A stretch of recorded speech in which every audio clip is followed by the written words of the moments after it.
So this whole week, we're really going to be spending time talking about how do you brand yourself as a retailer? And then also, once you've done that, how do you communicate with the consumer?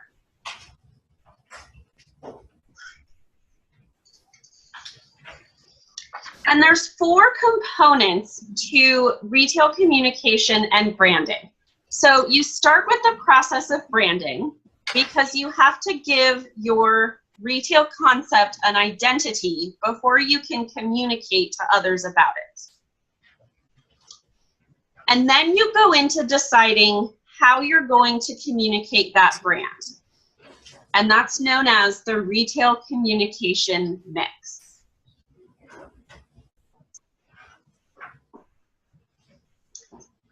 And then the third component is when you actually move into the logistics of planning that communication program. And this includes considerations like how much money do I have to accomplish this?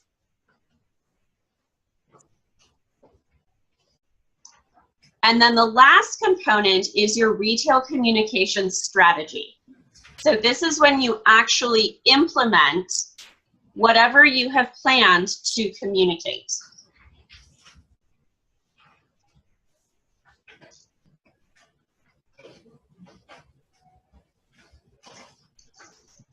So all of this falls under the umbrella of what we call retail communication. But I have picked out branding to make sure that we set that apart in the title of our topic for the week, because it's important to understand not only that branding is part of retail communication, but also that it's an integral part that you have to establish before you even begin to communicate.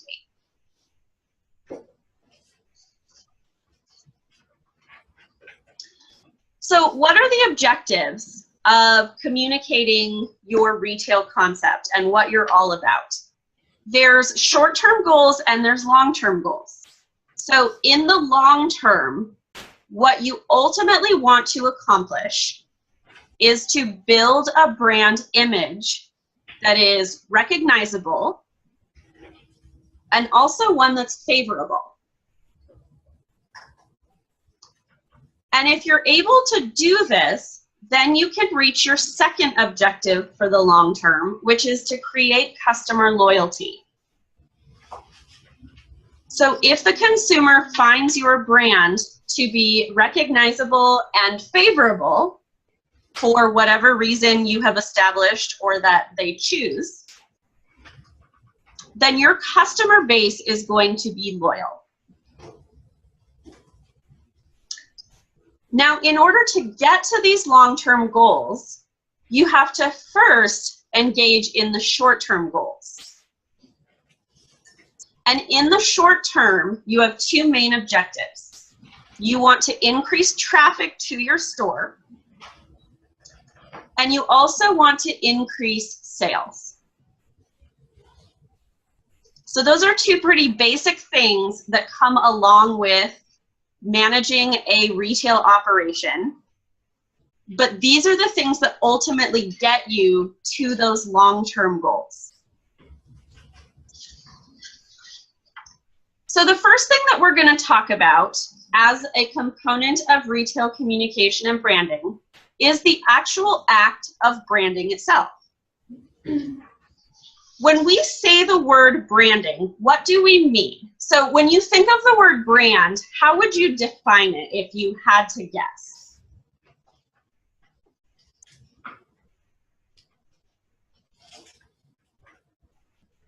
Yes. Like developing a logo and like something that can set your company apart is what I think of. So like a logo or some type of image? Okay, good. What else? Like the recognizable aesthetic of the brand, like what are they known for, what's their style, what's their market? Yeah, so what are they known for? That could be the target market, it could be the actual aesthetic of the apparel. Good. Erica? Advertising. Advertising, yes. So if they have a particular, maybe they have a really in-your-face approach to advertising, that they're known for, maybe it's a shock value type of campaign, you would become known for that. Yeah, good. So these are all components of what we talk about with branding. So if you were to have an official definition of a brand, according to textbooks and scholars and that whole circle of people, in industry, we talk about it as a name, a term, a sign, or a design. So it could be any of these, or it could be a combination of these. And it's intended to identify the goods or the business itself.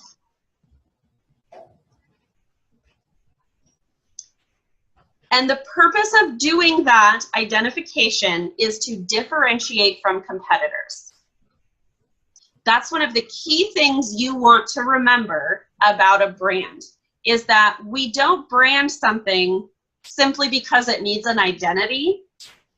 There's profit and there's reputation at stake. And so you are absolutely having to set yourself apart from others in order to achieve those goals. When we use the term branding with ing on the end, we're talking about the actual process of attaching that name or image or some type of attribute of a reputation to a thing, person, service, or idea.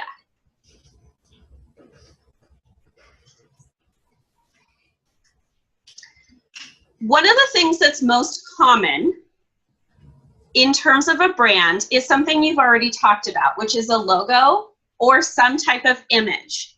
So there's things that you can attribute in a shorthand mental note kind of way if you simply look at the logo of a brand.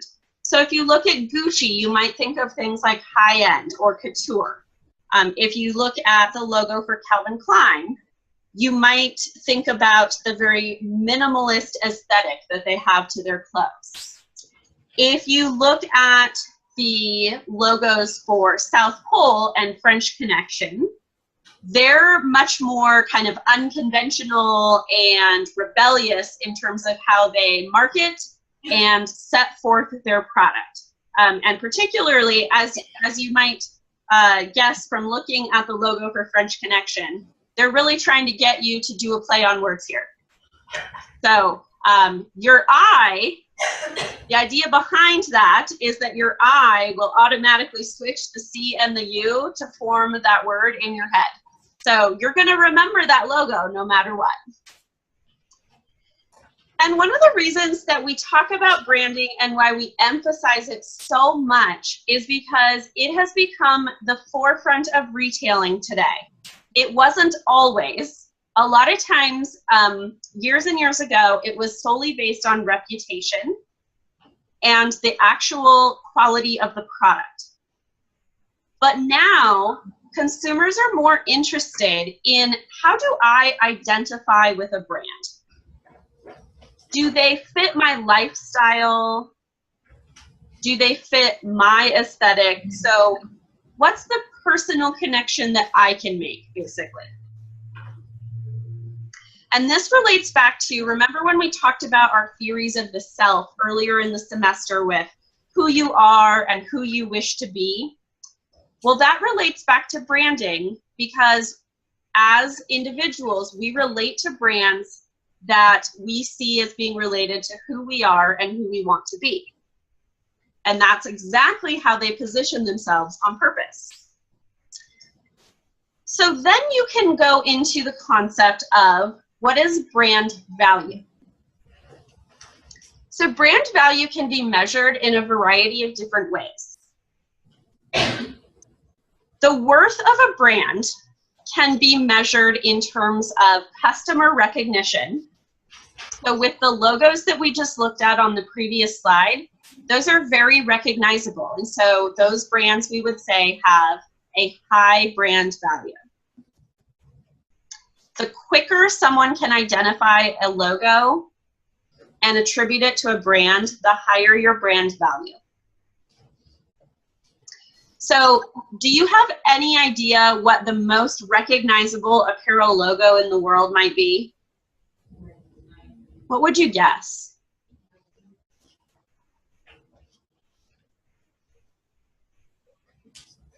Nike. Say that one more time. Nike. Nike, yep, absolutely. Nike is the most recognizable apparel brand logo in the world.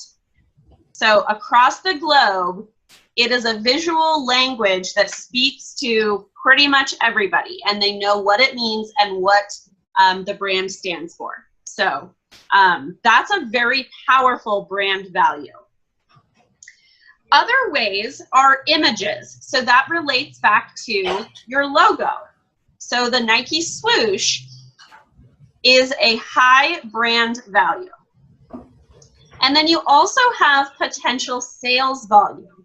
So back to our bottom line of sales in retail, the potential sales volume speaks highly to your brand value. You can also look at a brand image. If we're talking back to what the image of an actual brand is, this is important because it speaks to who's going to invest money in your company, and also what types of things like celebrity endorsement you might get. So that will affect your value. And if you are trying to establish a recognizable brand and build value in that way, you want to establish customer loyalty, and you want to become a market standard.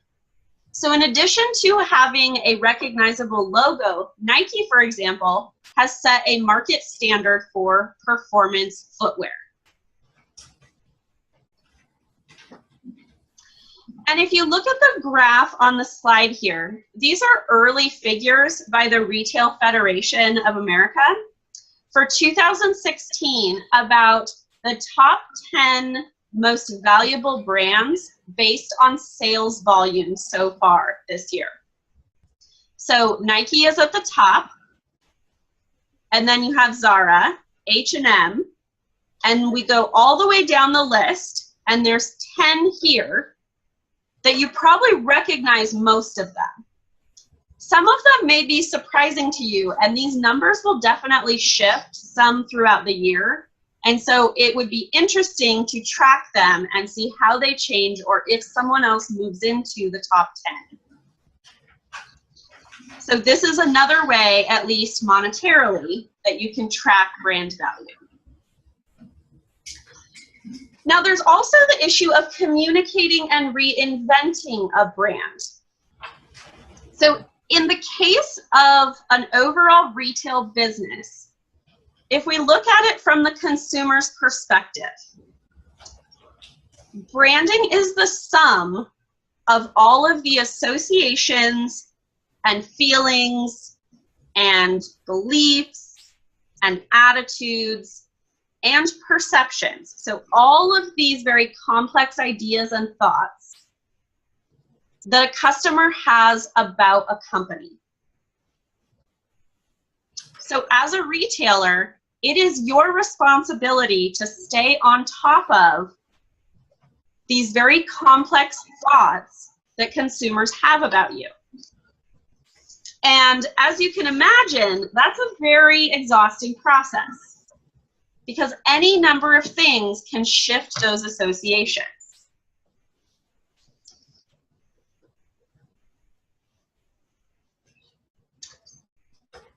So when a brand is established and you build this reputation and consumers start to have these associations and perceptions about you, it is very difficult to change the way that they think about you. It is not impossible, but it is very difficult. So this is when you get into the territory of rebranding. And when you rebrand a retailer,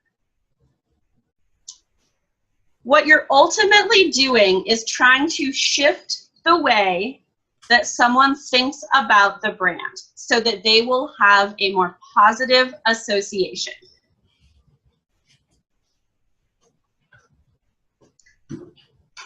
So for a couple of examples, last year, DoorDash teamed up with Walmart, of all places, to do a rebrand, and they tapped Sarah Jessica Parker to appear in their ad campaign. That seems like a very interesting mix because you wouldn't necessarily think Sarah Jessica Parker to be in an ad that has a Walmart logo on it. But this actually worked in their favor because DoorDash is traditionally known as being sort of mom jean related. They're very kind of retro and not very fashionable anymore. So they wanted to make a comeback, but they knew that they needed to make a very big statement about what it meant to wear DoorDash jeans. So who else than the queen of fashion in the media, Sarah Jessica Parker? They are actually doing quite well. Sales have increased since this. Then you also have an interesting example with Burberry. They did a rebranding campaign over the last 2 or so years, and the name Burberry is very recognizable, as is the plaid pattern that they are known for. But over time, there's been some negative associations that have developed. So for a while, people started to think of Burberry as being very frumpy and sort of kind of stick up your nose country club kind of connotation and didn't really want to be associated with it. And then there was an interesting example where it started to become known or associated with gangwear and with very unruly, drunken European soccer fans. And Burberry hated that because that's a very negative connotation, opposite to what they wanted. So they ended up doing this rebrand campaign that you see here to bring a younger, kind of classic but edgier look with Emma Watson. I was going to say Emma Stone, that's not it. Emma Watson, and she has very much helped their sales to grow. So the brand value and the rebrand campaign have definitely helped the brand itself. Another example of this is J.Crew. So J.Crew started to slump quite a bit a couple of years ago, and Michelle Obama has done wonders by wearing their clothes and showing how different target markets and different sizes of women can wear their clothes. And she continues to wear quite a bit of J.Crew, but also mixes in other designers. And so it's become known as a bit more of a dressy and classy brand as well.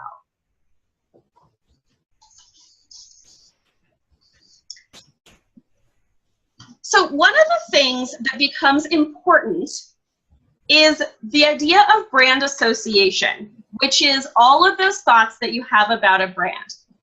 So for example, in a previous class,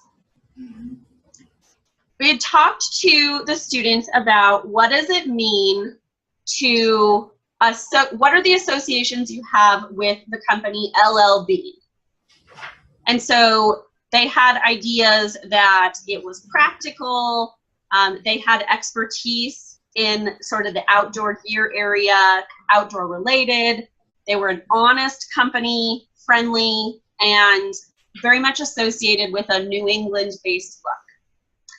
So what you'll notice is that not only are associations related to the geographic location and where the product might be worn, but they're also related to what you actually think about the company. So things like friendly and honest, that might not be something that you would think of off the top of your head as being a brand association.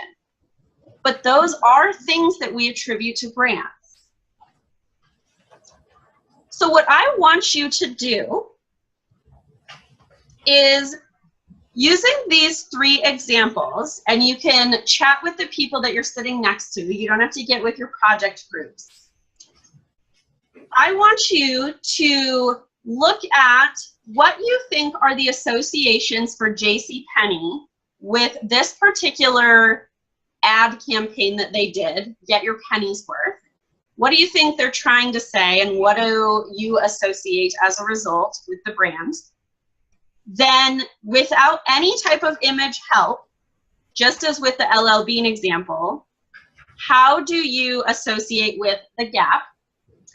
And then I want you to use the image for Samsonite here, which includes textiles for luggage, and talk about what associations do you gather for the brand from this campaign that they've put together.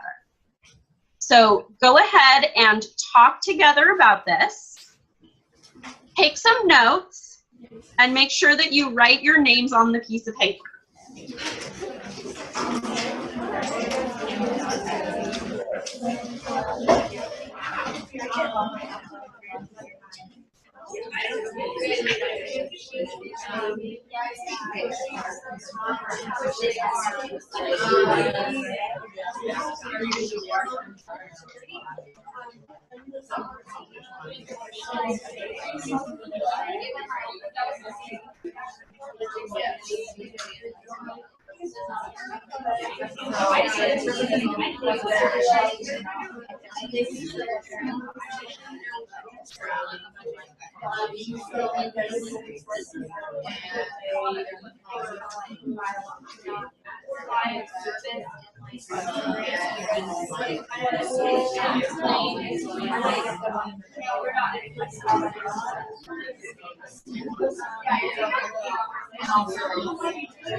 And then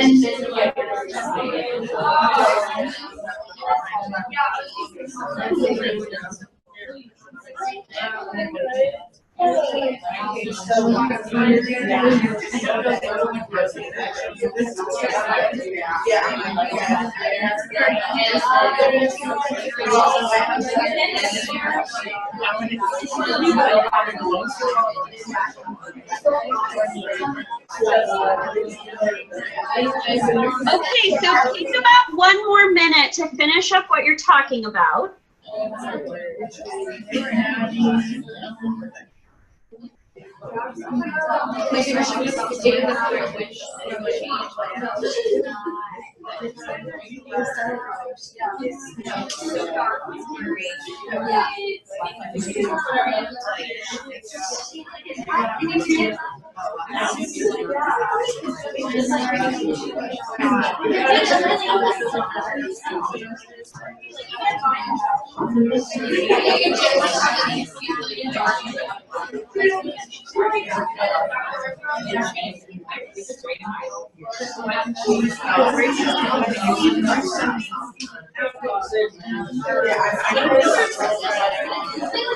Okay, let's come back together as a group. And tell me, so let's see if there's someone who has not talked in class yet who feels brave enough to tell us what your associations were for the JCPenney ad. Yes. it's affordable. Affordable. Yes. Okay, good. So get your penny's worth would be an association of affordable. What else? We said it's family oriented. Family oriented. Good. Okay. Same family. Excellent. Any ideas? Yes. We said like simple. Like the idea that it's simple. Okay, good.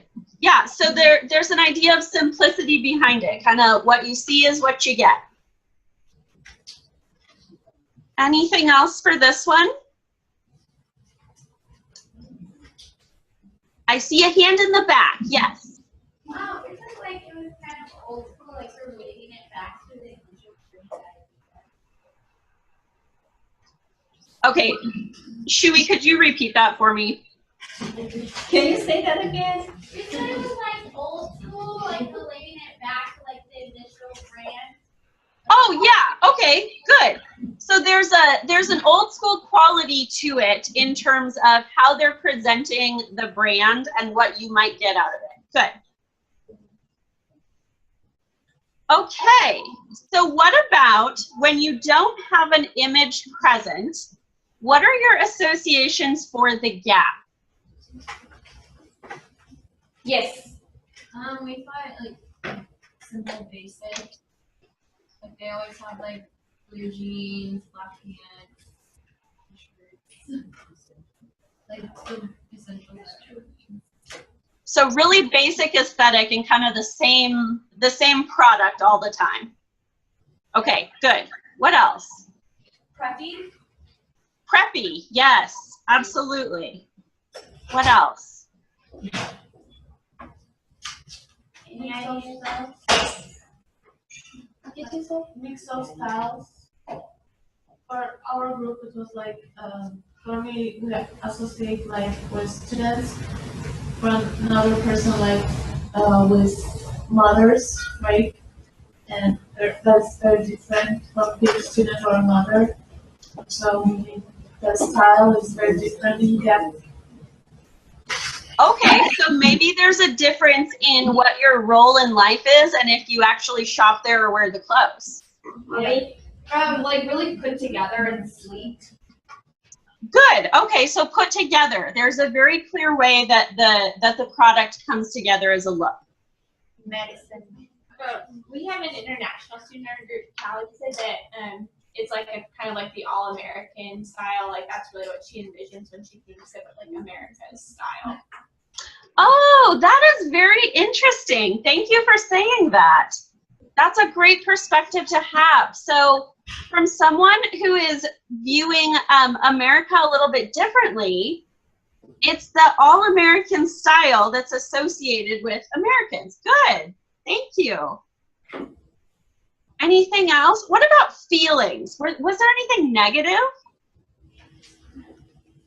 Yeah. We talked about how the Gap and like Old Navy had problems in Bangladesh with like the sweatshops. Yeah, so they have a connotation for being less than socially responsible. Yes, good. Yes. Anything else? Other feelings not attributed to product? Erica, I think since their logo is like really plain, we can't help but to feel like, oh, they're plain, or, you know, not they're plain, but they to feel a certain way about the logo. You know, 'cause it's just like black and white. I feel like that's it, but just black and white clothes, you know, like the classic, like nothing out of the ordinary. Yeah, absolutely. And I, after you've seen what my style is like, I see plain, at least for my association for the Gap, as a negative thing. Like they're too plain, I'm not very interested. So it all kind of depends on what your individual style is and what your individual preference is as well. And that will color how you view the brand. So good. What about Samsonite? And Samsonite's an interesting example because they have freestanding or kind of outlet store style retailers, but they're also a brand that's sold nationally. Yes. You said adventure. Adventure? Good, adventure, yeah. So they're gonna be with you every step of the way on your travels and adventures, I'm sure. Good. What else? Yes. So I know like Samsonite's a really old, like they've been around for a while. So we thought maybe they're trying to create like a new image, not that traditional like clunky luggage, but a new technology for like lighter luggage. Yeah, that's a great thing to notice. I think you're right. There's a definite rebranding that I do think has been happening with Samsonite over the last couple of years, and so it's becoming more important to meet the needs of people who maybe want something more sleek and lighter, because Samsonite luggage has traditionally been rather heavy. So yeah, that's great. What else? What feeling words did you come up with?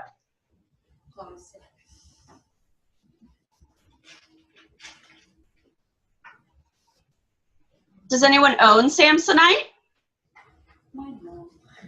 Why not?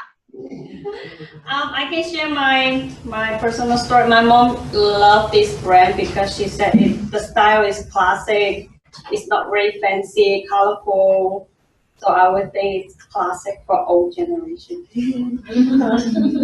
Very good. And yes, that's how they have established themselves over a number of years. So that is interesting to hear from a consumer perspective. So they are definitely trying to get into a little bit different of a market, because I know when I think of Samsonite, I think of like really high-powered business people. Because not only is it expensive, but it's also kind of a market standard, something you see for people that are very serious about their business travel luggage. So, so that's another association to have. So this is a good thing to think about as you move forward with your stores as well in your project, because at some point in the future for your retail communication, you're going to need to seek feedback about the name of your business and a logo that you develop for your store. And so it's going to be interesting to see what associations people have with what you've developed. So moving on, we're going to talk about the next component in communication and branding, which is the retail communication mix. So now that you've got your brand in place, however you've decided to do that, you want to think about what are the methods that you will use to communicate. And there's lots of different methods, and we're going to talk about those individually.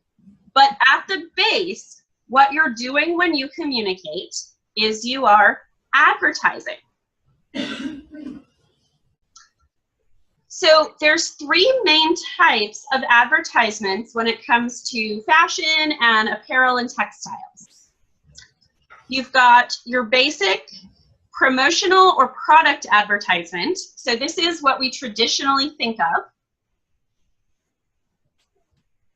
This is when you are promoting a specific item or you're alerting shoppers to a sale or promotion. And then there's a couple other kinds of advertising that incorporate a bit more complexity. So institutional advertising is the second type. And this is when you are largely trying to promote the retailer image. So for example, if in your advertisement you feature product that you sell, but you also incorporate something about how you help out your community or how you contribute to global events. There are a couple simulated stores in class that deal with giving to charity or working with nonprofits. So these stores would likely engage in institutional advertising to effectively create a customer loyalty base. An example of this might be if you are trying to get people to understand issues about sweatshops and social responsibility. There were also several retailers that incorporated charities to help victims and families of 9/11 after that happened.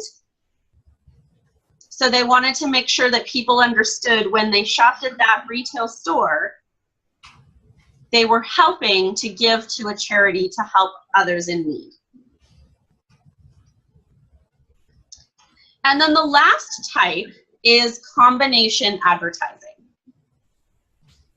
So this is when you are alerting your customers to a particular cause or contribution to an event, or maybe the special release of a certain type of event like a movie or some type of show, opera, theater performance. And then at the same time, you're featuring a specific or particular apparel item. So an example of this would be that in the past, there has been a campaign where high-end retailers in New York City would gather together to do a campaign that announced the season of the Metropolitan Opera. And they would feature ball gowns in the campaign that could be worn to the opera. So not only was it advertising the opera, but it was also advertising retail product and the retailer themselves.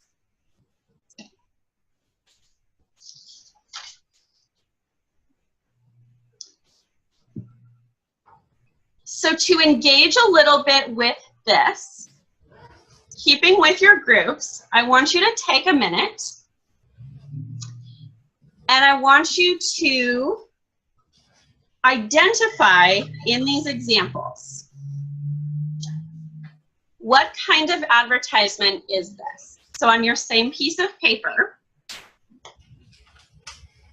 there's one of each of the three types of advertising.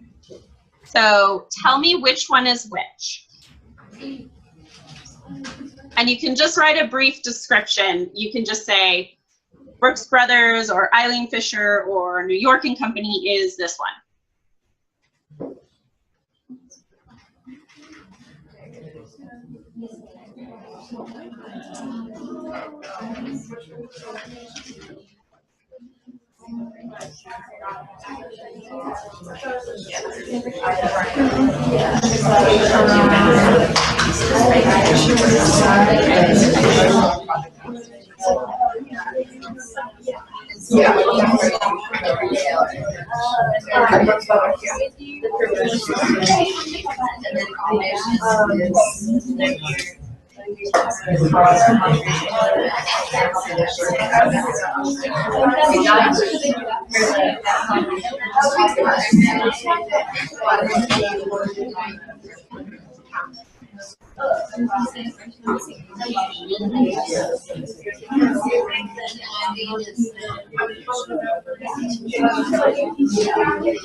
Okay, so let's come back together as a group.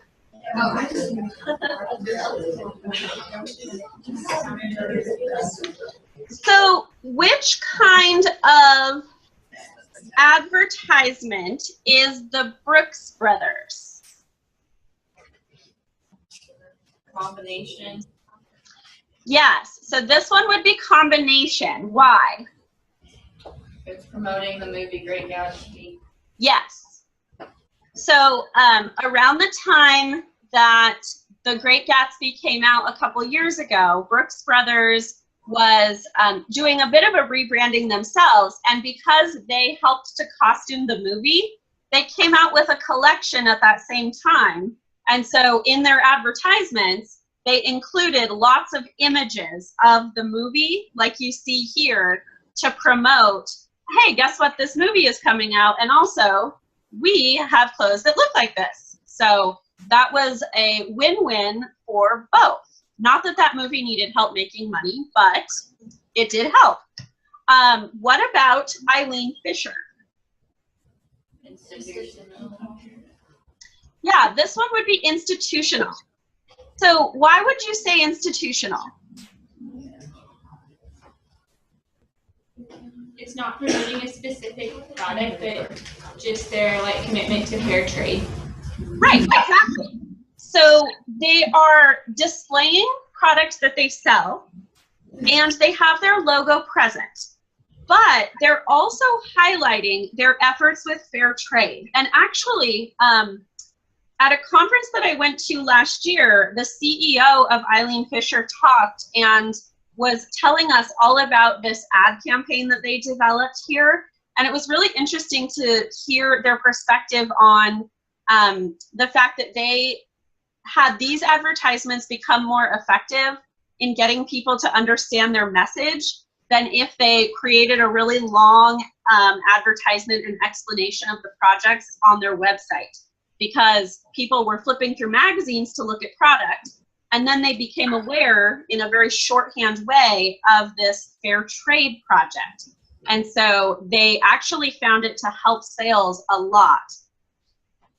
So that's an interesting thing that we get to do often as professionals, is the CEOs of companies will come to our conferences and talk about things like their communication strategies. And then lastly, what is the New York & Company ad?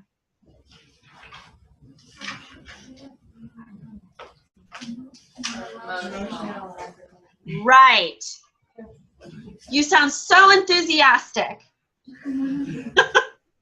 Promotional or product. So in this case, they're discussing the new collection that has arrived and that there's new styles for the consumer to come and see.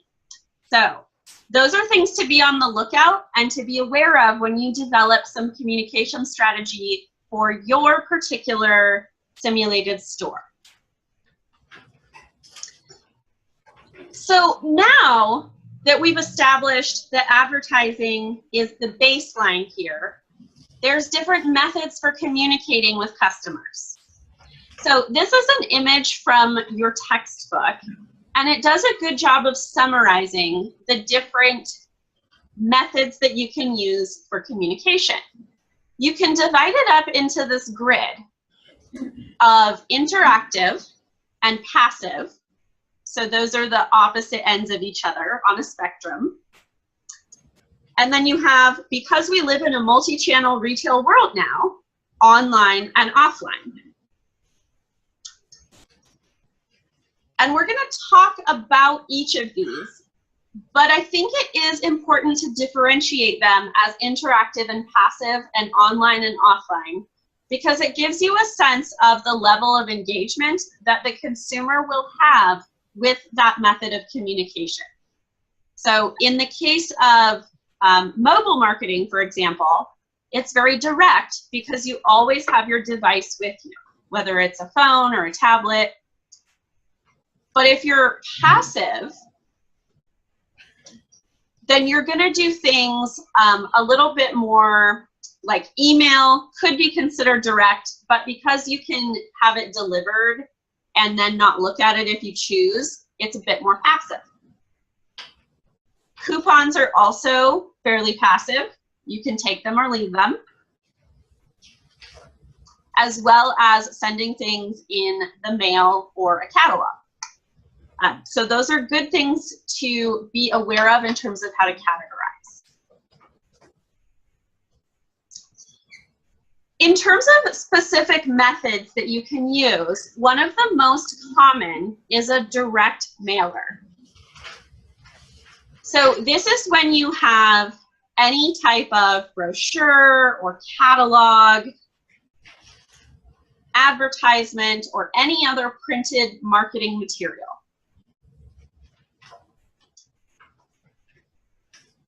And it's delivered directly to the consumer through the mail or through some type of subscription service.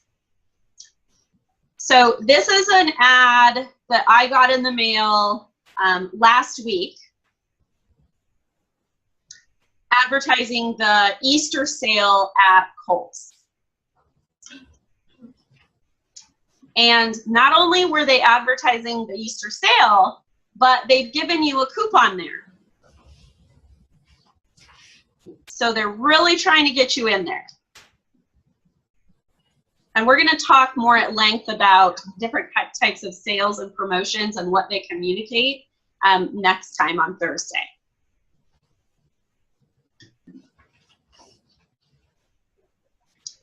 The next type of marketing to be aware of is email. So as it would suggest, this is just sending messages via the internet to a specific individual. And the upside to using email marketing or advertising is that you can personalize it. And so the person can feel like you are speaking directly to them. So for example, I received this email recently that you see here from Desigual, and because I purchase from them often, the emails will usually arrive to me with my name in the subject. So it says, Jenna, look great day and night with just 2 items of clothing. So they know that I'm a customer, and they're building that loyalty by personally addressing me by name. And oftentimes a retailer will send you emails with your name in the subject line, even if you haven't purchased, to try and draw you in and build that relationship.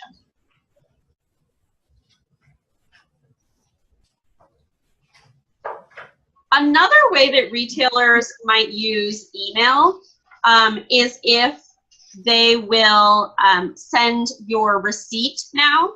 If they want to go paperless, they'll offer to send you the receipt that way so that then you don't have to deal with a piece of paper. So that's another method of customer loyalty through email.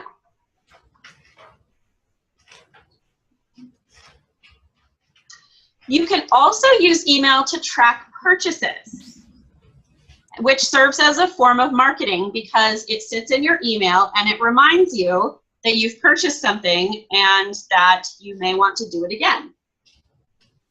So you'll get a receipt or some type of notice that says, your shipment is on its way, or here's your tracking number. And email is one of the most cost-effective ways to market to individuals because you can send mass emails but still personalize. So there's lots of high-end software to do that. So connected to email is the idea of mobile commerce. This is the idea of marketing through any type of wireless handheld device. So it could be your cell phone, it could be a tablet.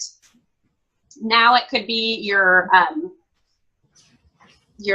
iWatch, or I'm not sure what they call those. I don't own one. I don't plan to. But your watch that is basically a smartwatch. So this allows you to complete a transaction on a handheld device. The other thing that it does is that it allows you to join things like customer rewards programs through apps. So Target, for example, has the program that's known as ShopKick. And if you walk around the store and scan different products, you can earn rewards. It's a free app. It's kind of bizarre. I've tried it. Has anyone else used ShopKick? A couple people. What do you think of it?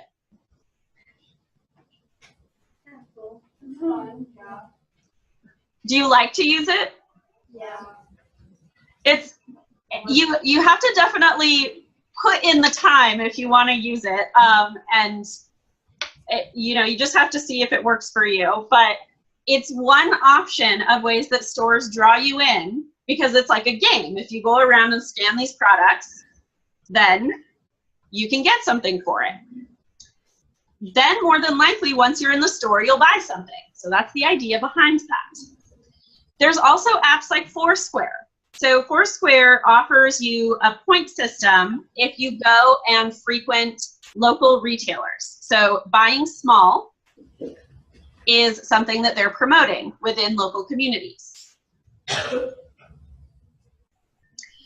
And you also have apps like Yelp, which you might not think of as a mobile commerce app, but because it has a GPS functionality, it allows you to locate and read reviews of retailers.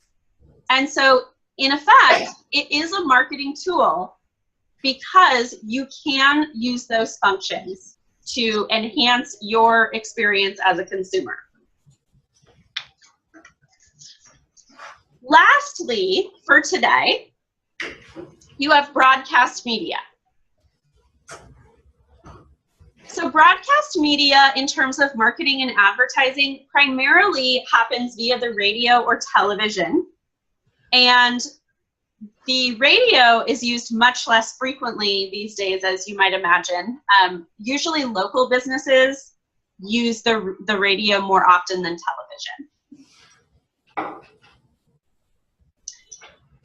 And television is an entity that is largely reserved for large retailers with a huge budget, because it takes a lot of money to sponsor a television commercial. So because you have to have a lot of money, only places like Macy's and JCPenney and all those types of bigger stores can do that.